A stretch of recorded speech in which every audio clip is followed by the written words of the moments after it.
C'est un plaisir pour moi d'être ici, devant ce pupitre, pour porter le repas spirituel du jour. Et bien que Frère Michael avait commencé à séparer un peu, parce qu'il a parlé un peu de ce que j'aurais à dire, c'est la preuve que nous sommes vraiment dirigés par le Saint-Esprit, et qui veut dire nous allons continuer le message, et en ce sens. Et le message que nous aurons à partager aujourd'hui est titré « Le dilemme dans le sanctuaire, le 5e déchirement ». Avant de commencer à livrer, nous allons faire une courte prière. Je vous invite à fermer vos yeux, si vous voulez, à vous mettre à genoux. Père Céleste, le moment est venu où nous allons parler en ton nom. Au nom de ton Fils Jésus-Christ, nous venons auprès de toi pour te demander de nous accorder ton Esprit Saint.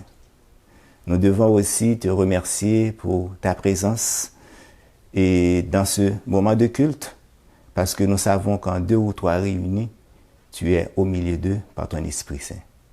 Alors, que ton Esprit puisse rester ancré dans le cœur de chacun de nous, Seigneur Dieu, afin que nous puissions être des vrais disciples, des vrais chrétiens, reflétant le caractère de ton unique Fils engendré, Jésus-Christ. Alors qu'il soit ainsi, au nom de ton Fils Jésus-Christ qui vit et qui règne au siècle des siècles. Amen.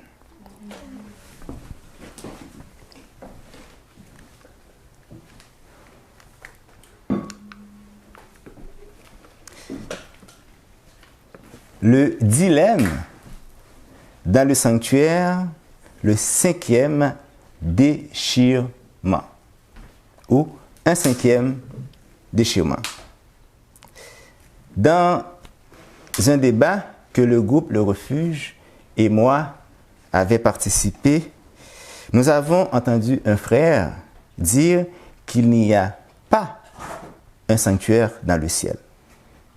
Après avoir entendu parler ce frère, tous les membres du groupe Le Refuge qui étaient présents avaient automatiquement réagi, disant à cet adventiste: prononcer une telle phrase, c'est dire ouvertement que vous n'êtes pas un adventiste du 7e jour. Le pire dans cette histoire, cette personne était le prédicateur du jour. On se demande comment peut-on laisser un individu de ce genre continuer à œuvrer dans l'Église sans aucune mesure n'ait été prise lui imposant la montée en chair. On aura tout entendu dans l'adventisme moderne.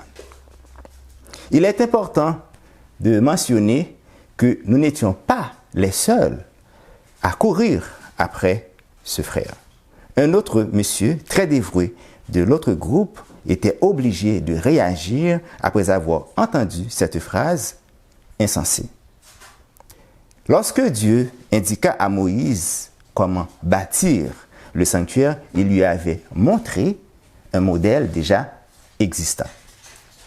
Le sanctuaire terrestre était l'ombre et l'image d'un sanctuaire situé dans le ciel où Jésus officie.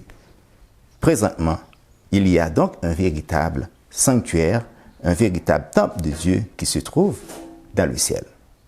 Exode 25, 8 et 9 nous le confirment. Exode 25, 8 et 9. Ils me feront un sanctuaire et j'habiterai au milieu d'eux. Vous ferez le tabernacle et tous ses ustensiles d'après le modèle que je vais te montrer. Moïse n'avait pas bâti le sanctuaire selon son idée. Il avait un plan, il avait un modèle. Amen.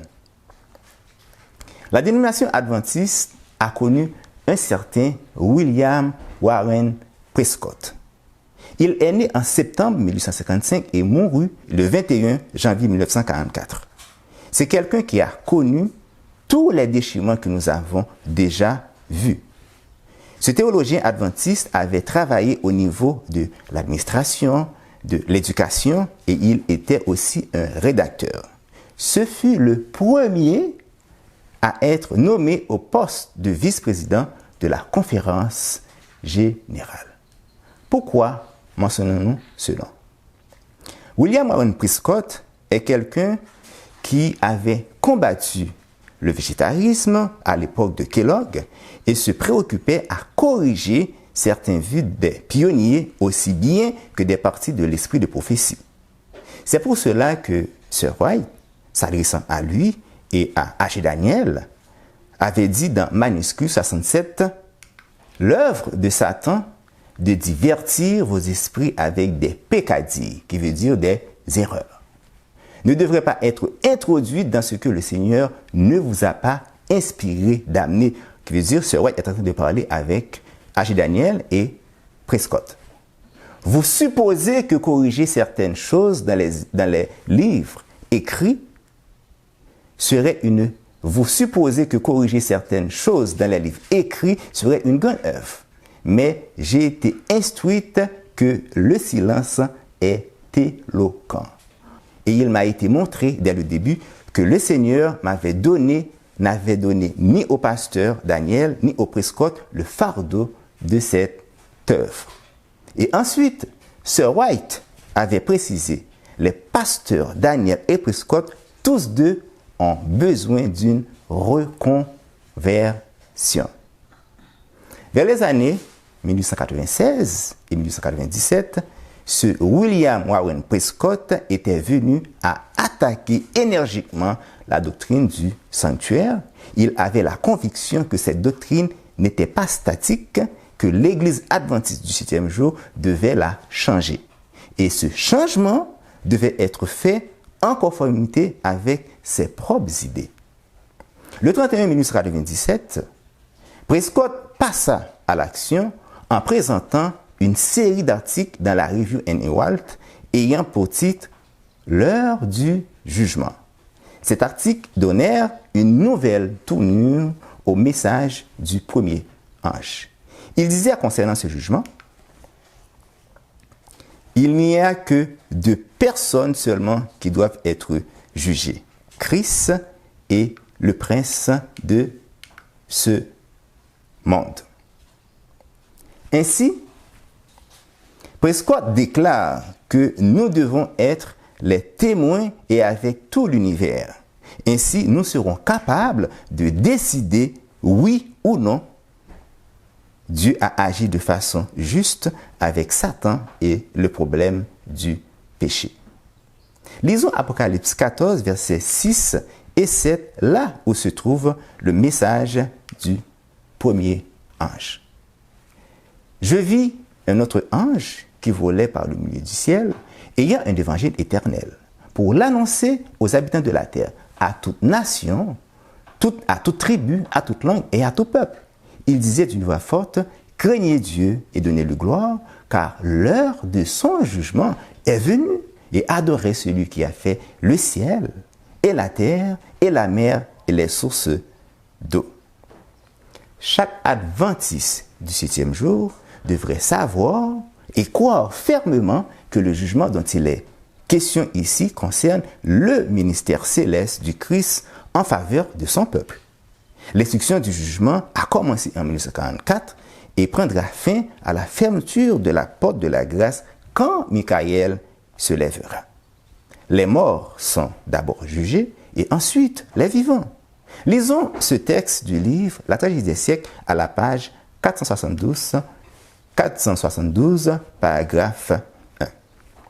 Les 3 messages du chapitre 14 de l'Apocalypse constituent un triple avertissement qui doit préparer les habitants de la terre pour la seconde venue du Seigneur. La proclamation « L'heure de son jugement est venue » attire l'attention sur l'œuvre de Jésus-Christ en faveur du salut de l'homme.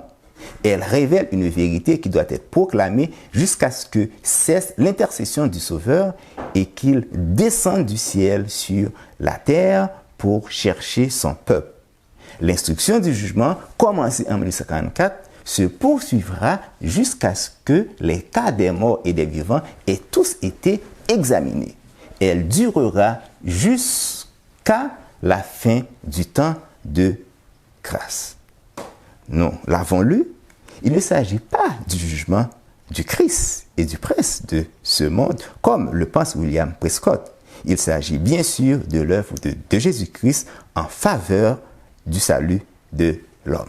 Après Prescott, John Harvey Kellogg fut la seconde personne qui avait attaqué cette doctrine de façon indirecte et détournée en passant par le panthéisme.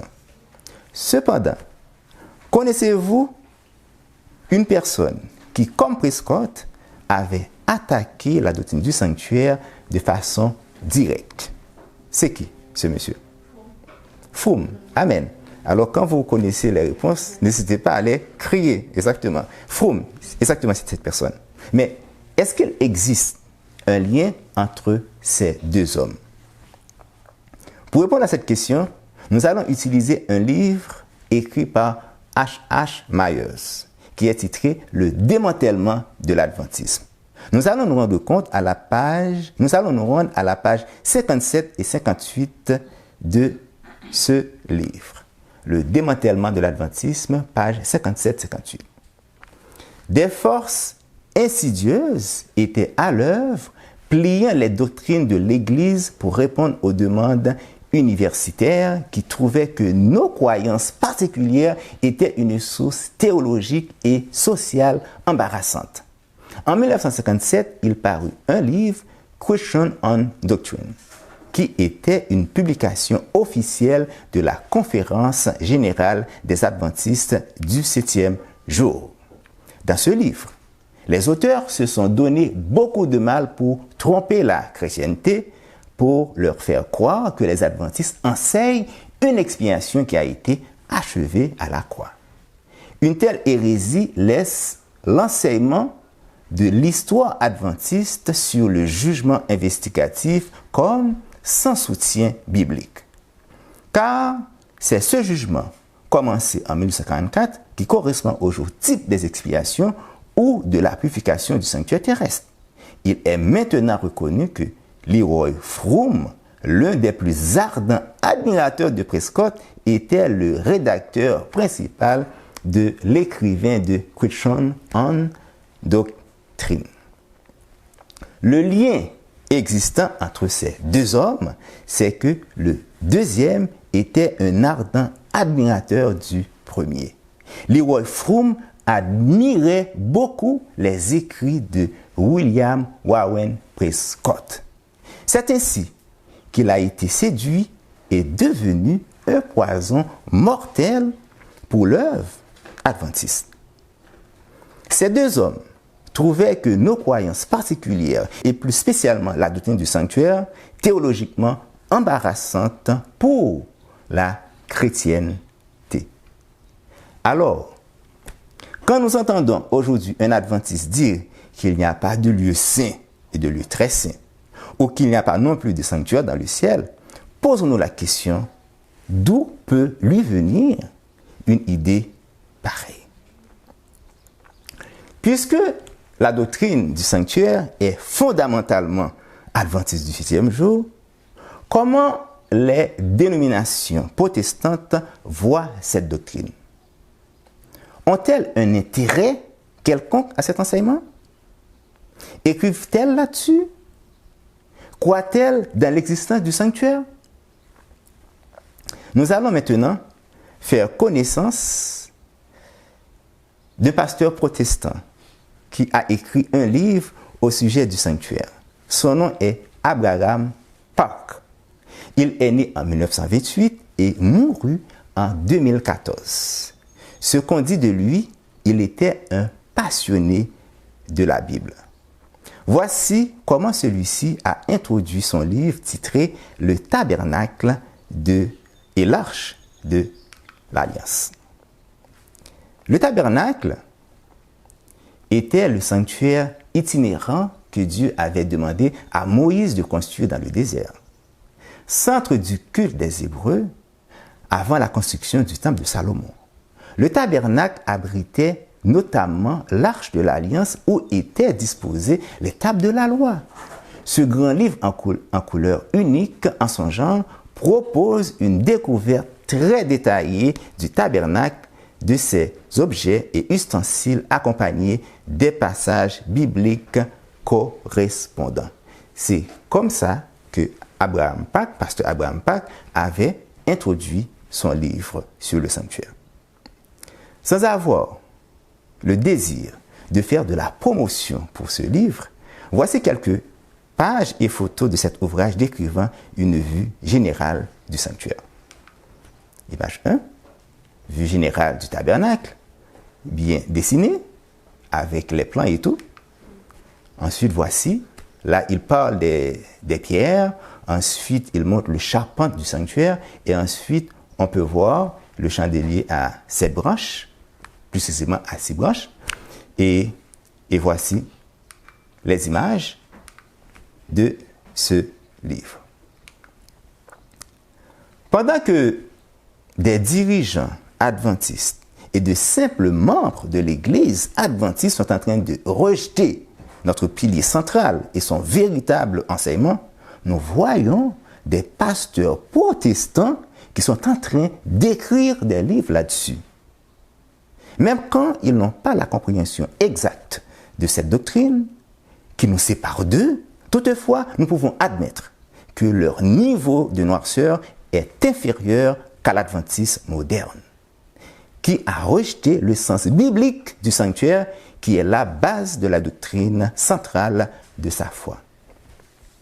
Peut-être que certains adventistes peuvent trouver ma phrase méchante envers notre dénomination et chercheraient même à me lapider. Dans ce cas, laissons parler l'esprit de prophétie. Événement dernier jour, à la page 164.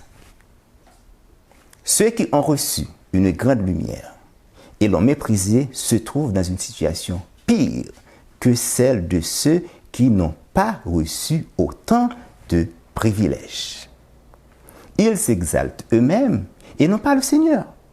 La punition qui frappera les êtres humains sera dans chaque cas à la mesure du déshonneur qu'ils ont apporté à Dieu.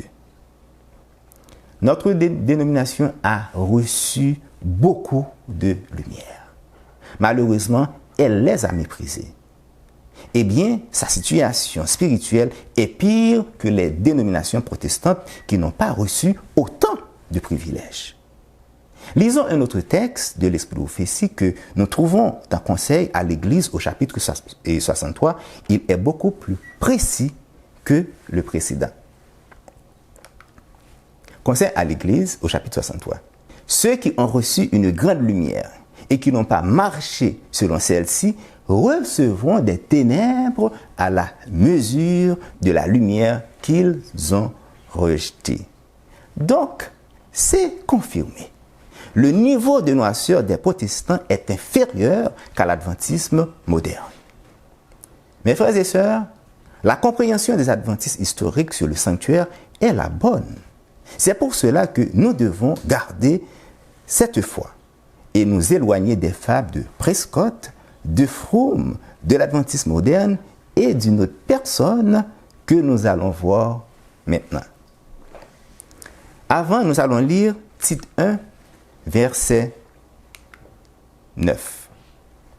Attachez à la vraie parole telle qu'elle a été enseignée afin d'être capable d'exhorter selon la saine doctrine et de réfuter les contradicteurs. Pendant notre parcours dans cette série de déchirements touchant notre Église, l'histoire nous a rapporté que beaucoup de nos dirigeants se sont détournés de la vérité. Et puisqu'ils ont été très influents, leurs hérésies mortelles ont pu laisser une très mauvaise influence sur l'œuvre aujourd'hui. Le moment maintenant est venu d'introduire l'homme même qui nous a poussés à faire cette présentation. Il s'appelle Pasteur Desmond Ford, théologien très connu de l'adventisme moderne. Il est né le 2 février 1929 et mourut le 11 mars 2019. Après Prescott et Fromm, Desmond Ford était une figure controversée dans l'Église.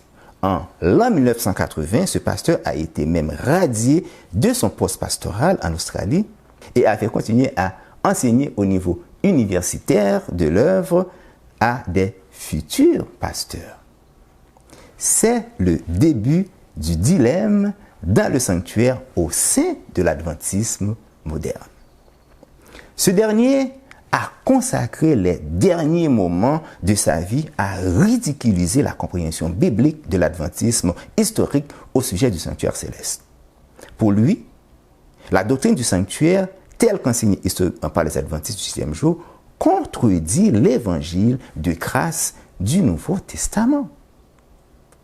Dans le deuxième déchirement qui est arrivé avec John Harvey Kellogg en l'an 1903, où la servante l'avait nommé l'alpha, et ensuite prophétisé sur l'autre qui allait être de nature la plus effrayante, le nommant l'oméga, c'est avec ce Desmond Ford que nous allons comprendre comment l'ennemi des âmes a pu poser ses pions pour faire de cet oméga la chose la plus effrayante, épouvantable et horrible que l'adventisme moderne est en train de vivre aujourd'hui. Voici un texte du livre Le démantèlement de l'adventisme moderne, toujours par pasteur H.H. Myers. Le syndrome de Prescott est un terme approprié pour une maladie théologique débilitante qui, en Australie particulièrement, a paralysé la mission de l'Église du reste. Prescott prit l'éjection, la transmettant à son admirateur Leroy Fromm, qui, dans ses efforts infatigables et sournois pour répandre la contagion, doit sûrement avoir gagné le titre d'apôtre de l'apostasie. Le docteur Desmond Ford, son disciple, avoué, devint grandement responsable d'avoir infecté à toute une génération de pasteurs adventistes au travers de sa position privilégiée à la tête du département théologique à l'université d'Avondale. Pasteur H.H. Myers a utilisé le mot juste pour cette affaire, syndrome. Mot qui veut dire ensemble de comportements anormaux particuliers à un groupe humain ayant subi une même situation traumatisante. Prescott est une personne que Satan a utilisée pour troubler l'Église par un ensemble d'enseignements provoquant le déchirement qu'a causé Leroy Fromm et aggravant davantage les conséquences de l'oméga. Le texte tiré du livre Le démantèlement de l'adventisme, que nous venons tout juste de lire, nous dit que le syndrome de Prescott a paralysé la mission de l'Église du reste. Ce syndrome a touché d'abord Leroy Fromm, qu'on a baptisé l'apôtre de l'apostasie, et ensuite le docteur Desmond Ford, qui a répandu ses hérésies avec efficacité. Desmond Ford a lui-même avoué qu'il était un disciple de Fromm. Vous verrez bientôt que le disciple dépassera longtemps le maître. Quand Sir White avait prophétisé que l'oméga sera d'une nature plus effrayante, nous pouvons dire qu'elle avait parlé sous la puissance de l'Esprit Saint. Continuons la lecture. Toujours le démantèlement de l'adventisme à la page 80. Le syndrome prit le contrôle des réunions évangéliques qui se déroulèrent à la fin des années 1950, ce qui conduisit à la publication du livre Question on Doctrine et le Movement of Destiny en 1971 pour activer le syndrome en Australie. C'était durant la promotion de son livre que Fromm visita l'Australie, infectant l'œuvre de ces hérésies qui y étaient contenues. Une des personnes qui fut infectée fut Desmond Ford, qui plus tard, compte tenu de sa place privilégiée en tant que responsable du département de théologie d'Avondale, répandit largement l'hérésie en Australie et en Nouvelle-Zélande. Desmond Ford, étant à la tête du département théologique de l'Université d'Avondale, a exercé son influence pour faire la promotion de ces hérésies. Et il n'était pas seul. Il avait un fidèle allié dont le nom est Robert Brent-Mead, qui lui était rédacteur en chef du magazine Present Truth. Au printemps 1979, ces deux hommes ont publié dans cette revue une série d'articles titrés 1844 réexaminés. Ensemble, ils ont fait la promotion des hérésies comme le péché originel, la nature non déchue de Christ et le perfectionnement du caractère comme étant une chose impossible. Le 27 octobre 1929, l'Association of Adventist Forum organisa une conférence ayant pour titre le jugement d'investigation, étape théologique ou nécessité historique, avec Desmond Ford comme conférencier vedette. À la veille de cette date, Desmond Ford avait dit « Ce que je dirai sera entendu dans le monde entier ». Cette phrase prononcée par Desmond Ford laissait déjà entendre qu'il était sur le point de faire une déclaration majeure. Ce sabbat 27 octobre 1979, Ford a commencé son discours par son propre témoignage décrivant les doutes qu'il avait depuis des décennies sur l'harmonie de la doctrine du sanctuaire adventiste avec le livre des Hébreux. Il a ensuite écarté la validité du principe du jour de l'année. Il a nié le lien existant entre Daniel 8, verset 14 et la représentation dans Lévitique 16 de l'ancienne purification du sanctuaire. Et a déclaré que le livre des Hébreux place le Christ dans le lieu très saint, non en 1944, mais immédiatement à son ascension.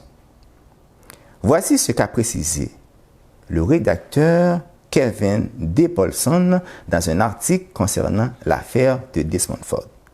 M. Paulson était à cette époque un étudiant à l'université PUC Pacific Union College. Il dit dans son article: des enseignements de la réunion ont fait le tour du monde en quelques jours. Bientôt, la conférence générale est intervenue, organisant avec le Pacific Union College un congé de 6 mois pour Ford, pendant lequel il préparerait une défense de ses vues qui serait ensuite examinée par un comité de personnes d'horizons divers. Le manuscrit de Ford, intitulé Daniel 8, verset 14, Le jour des expiations et le jugement d'investigation, avait été publié dans le magazine Spectrum. L'année suivante, dans la semaine du 10 au 15 août, un groupe de 114 pasteurs et administrateurs d'église formait un comité connu sous le nom Sanctuary Review Committee. En français, comité d'examen du sanctuaire. Ces érudits se sont réunis pour examiner le cas de Ford au glacier View Range près de Rod, Colorado. Moins d'1 mois plus tard, suite aux efforts infructueux des dirigeants de l'Église pour inciter Ford à reconsidérer sa position, la conférence générale a recommandé à la division australienne de retirer les pouvoirs ministériels de Ford, chose qui a été appliquée à la lettre, bien qu'il continuait à enseigner convenablement. Maintenant, voici un résumé des principaux problèmes soulevés par Desmond Ford et ses compagnons de voyage concernant la doctrine du sanctuaire. Donc, Desmond Ford n'était pas seul. Il avait toute une équipe. À l'époque de Glacier View et dans les années qui ont suivi, tous les points que nous allons voir, c'est ce que Ford avait affirmé. Numéro 1. Le point central du jugement et de la purification du sanctuaire de Daniel 7 et 8 n'est pas le peuple de Dieu, mais ses ennemis. En partant, il détruit le jugement investigatif. Point 2. Le principe du jour de l'année manque de soutien biblique, qui veut dire les 2300 jours seraient des jours littéraux et non des années. Point 3. Le mot purifier n'est pas une traduction correcte de Daniel 8, verset 14. Même quand le mot purifier n'est pas mentionné dans le texte hébreu, cela ne rejette pas le service annuel du sanctuaire céleste, qui est l'antitype de la journée d'expiation terrestre. Son point 4. Antiochos Épiphane était l'accomplissement primaire, sinon exclusif, de la prophétie de la petite corne de Daniel 7 et 8. Dans ce quatrième point, nous pouvons voir que Desmond Ford a un langage jésuite. Pourquoi? C'est parce qu'il veut tout simplement nous dire que la petite corne de Daniel 7 et 8 n'est pas la papauté. Point 5. Le livre des Hébreux enseigne que le Christ est entré dans le lieu très saint du sanctuaire céleste lors de son ascension. Avancer une pareille chose, c'est détruire le fondement adventiste, l'essence même de l'existence de notre mouvement, de notre dénomination. Point 6. La Bible n'enseigne ni un sanctuaire céleste à 2 appartements, ni un ministère en 2 phases par Jésus dans le ciel. Dans ce cas, posons-nous la question, où Moïse avait-il pris son modèle? Avec ce point, il rejoint Leroy Fromm qui lui avait aussi éliminé l'expiation en 2 phases. Point 7. L'expression « dans le voile » dans le livre des Hébreux fait référence au 2e voile ou à l'entrée du lieu très saint. En avançant ce point, nous pouvons admettre que Desmond Ford est constant dans ses hérésies. Pourquoi? Parce que le point 5 et 6 disaient déjà de manière sous-entendue ce qu'il vient avancer dans le point 7. Maintenant, le point 8. Les adventistes du 7e jour ont tort d'enseigner que le sang sacrificiel a souillé le sanctuaire, soit sur terre, soit dans le ciel. Donc, pour lui, le service annuel du sanctuaire terrestre n'avait aucun sens, voire pour le service céleste où Jésus lui-même officie. Son point 9. Les écrits d'Ellen White n'ont aucune autorité légitime pour régler la controverse doctrinale au sein de l'Église. C'est une façon pour lui de rejeter les écrits de Sir White, qui est l'esprit de prophétie.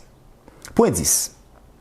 La doctrine du sanctuaire, telle qu'enseignée historiquement par les adventistes, je m'excuse, je n'ai pas avancé, par les adventistes du 7e jour, contredit l'évangile de grâce du Nouveau Testament.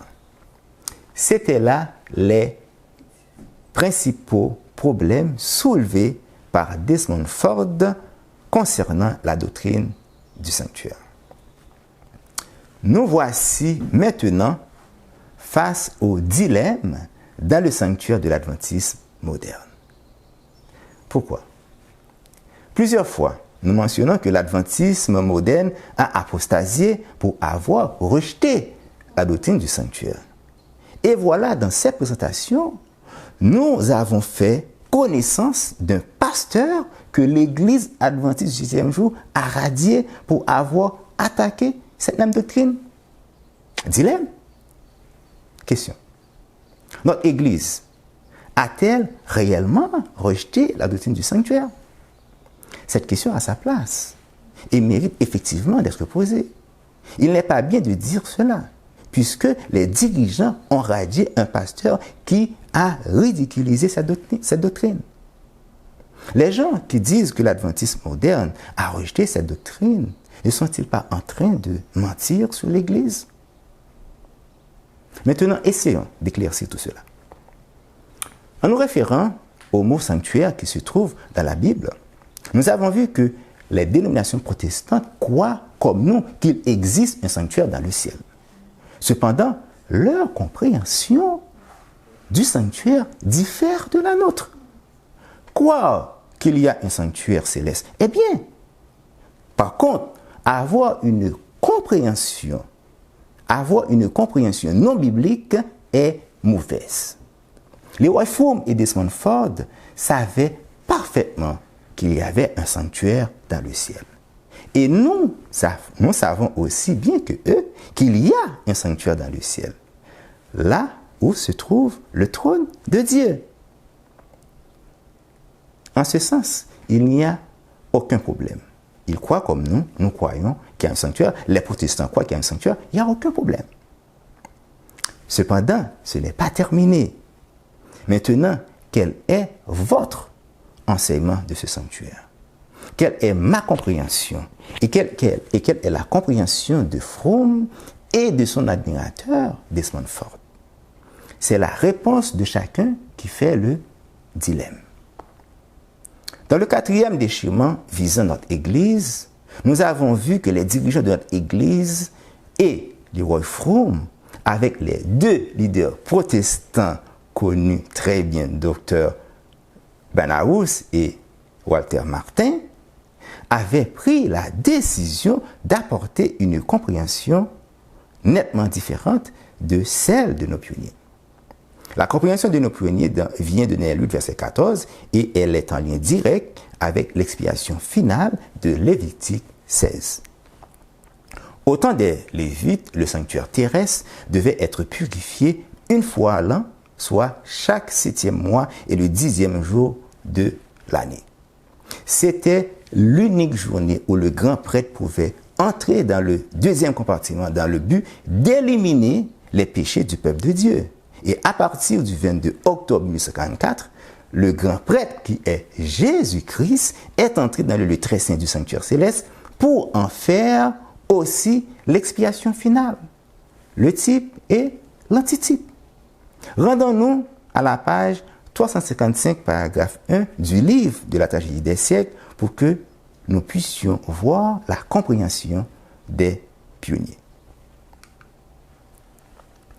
Les 490 jours qui constituent les 70 semaines étant retranchés des 2300, il restait 1810 jours. Or, en les faisant partir de l'année 34, ces 1810 années aboutissent en 1844.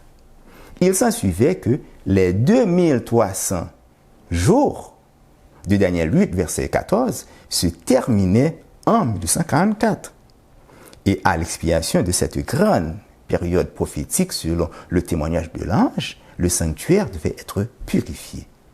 Ainsi, l'année de la purification du sanctuaire que la plupart des exégètes confondaient avec le retour du Seigneur était définitivement établie. Cette seule citation détruit 7 des 10 points soulevés par Desmond Ford contre le sanctuaire. Maintenant, principe de notre foi, à la page 284, paragraphe 3. Pendant 18 siècles, Jésus a exercé son sacerdoce dans la première pièce du sanctuaire. Son sang a plaidé en faveur des croyants repentants, assurant leur pardon et leur réconciliation avec le Père. Cependant, leurs péchés subsistaient encore sur les registres du ciel.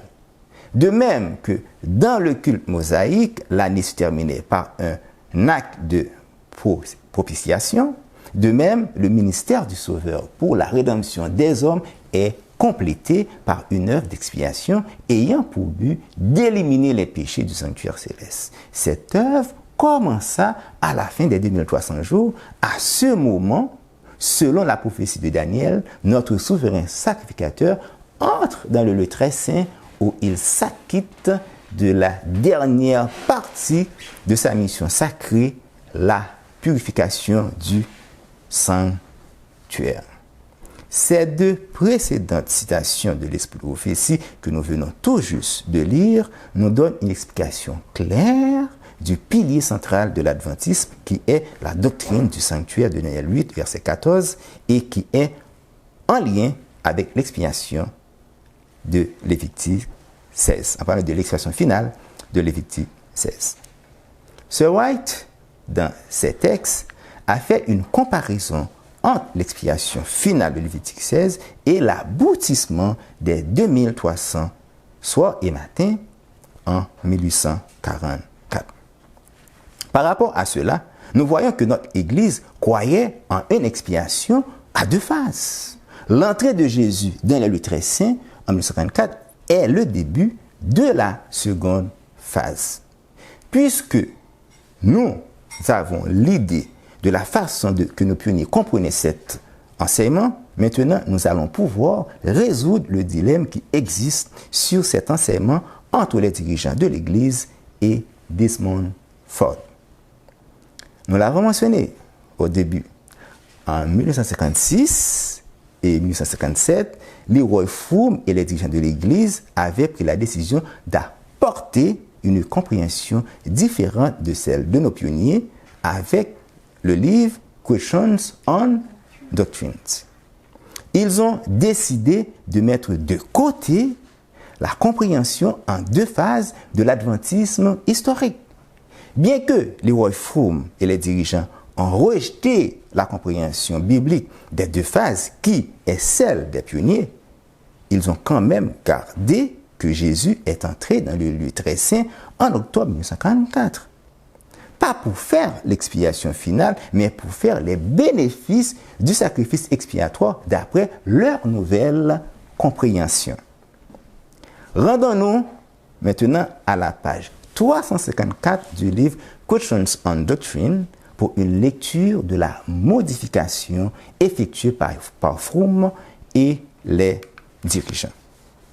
Si quelqu'un entend dire un adventiste ou bien lit de la littérature adventiste, même dans les écrits d'Ellen G. White, que Christ fait maintenant l'expiation, il devrait être compris que nous voulons simplement dire que Christ fait maintenant l'application des bénéfices du sacrifice expiatoire qu'il offrait sur la croix, qu'il le rend efficace pour nous individuellement d'après nos besoins et nos requêtes. C'est la nouvelle décision de l'Église par rapport à la doctrine du sanctuaire. Aucune personne d'autre n'avait le droit de dire le contraire et de venir avec une nouvelle compréhension. Voilà que Desmond Ford vient pour imposer une nouvelle qui est différente de celle que l'Église avait adoptée en 1956-1957. Alors, l'Église n'avait pas le choix de tracer un exemple sur ce pasteur qui est allé vraiment trop loin dans ses hérésies. Aujourd'hui, de façon formelle et absolue, nous avons pour devoir de rejeter la compréhension du sanctuaire de Leroy Froom et l'adventisme moderne et celle de Desmond Ford qui fait son chemin sournoisement dans l'Église. Les deux sont fausses et les deux détruisent la compréhension biblique et celle de nos pionniers. Dans chacun de ces déchirements visant notre Église, nous avons constaté que l'ennemi a utilisé les dirigeants pour attaquer l'unique doctrine qui nous sert de ligne de démarcation par rapport aux autres dénominations. Ce que ce dernier a dit tantôt, muraille, la muraille qui nous sépare d'eux. Pour terminer, je vais vous lire deux citations que l'Esprit de prophétie nous encourage à rester sur nos piliers central tel qu'il a été enseigné au commencement de l'œuvre. Review and Walt, 1905. Dans l'avenir, des erreurs de toutes sortes se feront jour. Aussi, nos pieds ont-ils besoin de reposer sur un terrain solide. Et nous avons besoin de piliers robustes pour l'édifice. Pas une cheville ne doit être enlevée de ce que le Seigneur a construit. L'ennemi introduira de fausses théories telles la doctrine selon laquelle le sanctuaire n'existe pas. C'est là un des points sur lesquels on s'écartera de la foi. Où serons-nous en sécurité si ce n'est dans les vérités que le Seigneur nous a fait connaître durant les 50 dernières années?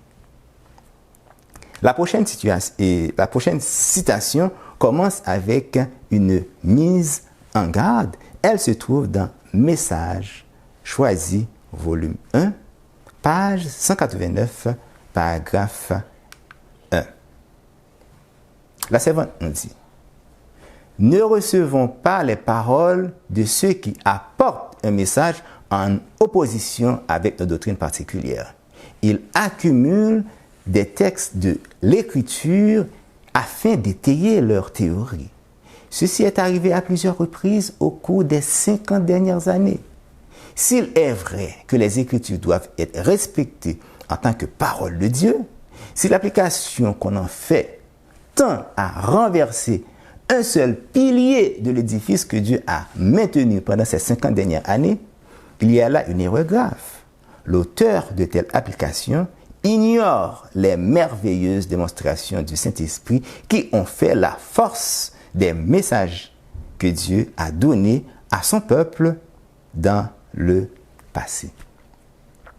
Cette doctrine, mes frères et sœurs, que l'ennemi des âmes et ses alliés détestent le plus, sera la balance dont l'Église de Dieu sera pesée. Nous devons connaître parfaitement ce sujet si vraiment nous voulons occuper le poste que Dieu nous assigne. L'Église adventiste du 7e jour sera pesée dans les balances du sanctuaire. Elle sera jugée selon les privilèges et les avantages qui lui ont été accordés. Si son expérience spirituelle n'est pas là à la hauteur des grâces que le Christ lui a consenties à un prix infini, si les bénédictions qui lui ont été accordées ne l'ont pas qualifié pour accomplir le travail qui lui a été confié, alors la sentence tombera sur elle, trouvée léger.